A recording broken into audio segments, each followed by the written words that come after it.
All right, welcome to The Explainer. Today, we're going to try and get inside the mind of Elon Musk as he lays out his vision for everything from social media to, well, the very fabric of reality itself.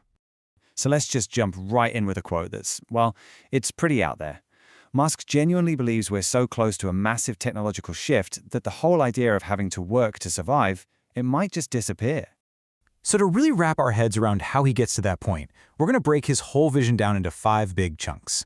We'll kick things off with his plan for X, then get into the end of work, explore this idea of expanding consciousness, dive into the simulation theory, and wrap up with his advice for anyone out there trying to build the future. Okay, so first up, let's talk about something we're all familiar with, or at least what it used to be. What's the real endgame for the app we once knew as Twitter? You see, for Musk, X is so much more than just a place to post. He's thinking way, way bigger. He wants it to be the everything app, a single place that's our global town square, our private messaging service, and even our bank. The whole point of mashing all this together is to make the flow of information way more efficient, to basically create a kind of collective consciousness for all of us.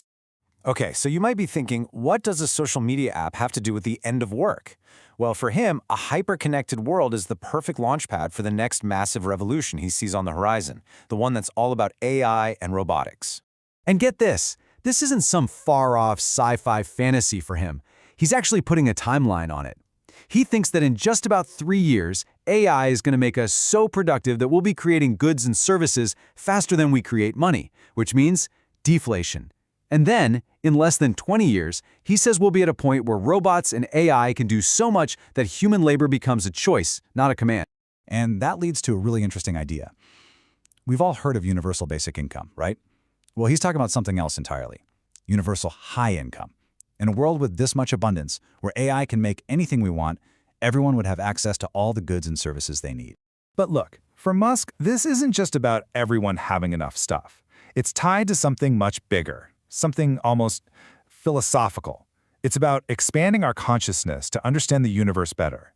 And to explain it, he uses this incredible analogy. Think about it. What's a single cell? On its own, it can't do much. But when you get over 30 trillion of them working together, you get a human being, someone who can create art, build spaceships, and think about the universe. It's a total game changer in terms of capability. And that's his whole point, right? He says, look, I couldn't build the spaceship by myself. No single person could. But get a bunch of humans working together, communicating effectively, and suddenly we can go to the stars.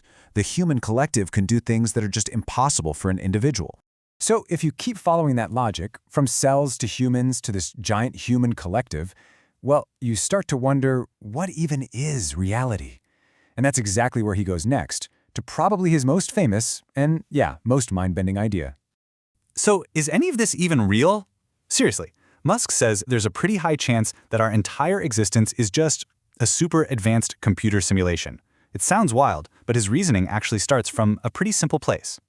His argument all comes down to video games. I mean, think about it. 50 years ago, we had Pong, just 2 little lines and a dot. Now, we have these insane, photorealistic worlds we can get lost in for hundreds of hours. If you just project that trend forward, it seems inevitable that we'll be able to create simulations that you literally cannot tell apart from reality.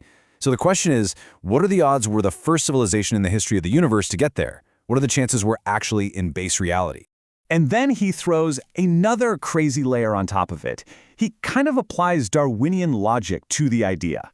Think about it. If you were running a bunch of simulations, which ones would you keep going? The interesting ones, right? You'd shut down the boring ones. That means the most interesting, most dramatic, most chaotic realities are probably the ones most likely to exist.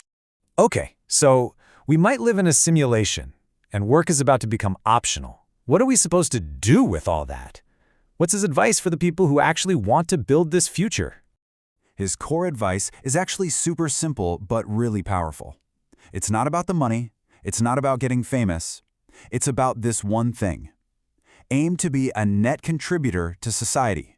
Try to put more into the world than you take out of it. And it really is a whole mindset, isn't it? It's about being obsessed with making stuff that people actually find useful. You have to understand that money, well, that's just a side effect of creating real value. And yeah, you have to be ready to grind super hard, as he puts it, and know that there's a very real chance you're going to fail along the way. And really, that leaves us with one last big question. In this future that Musk sees, a future of endless possibility, where work is a choice and reality might be a game, the big challenge isn't about what you can build. It's about what you choose to build.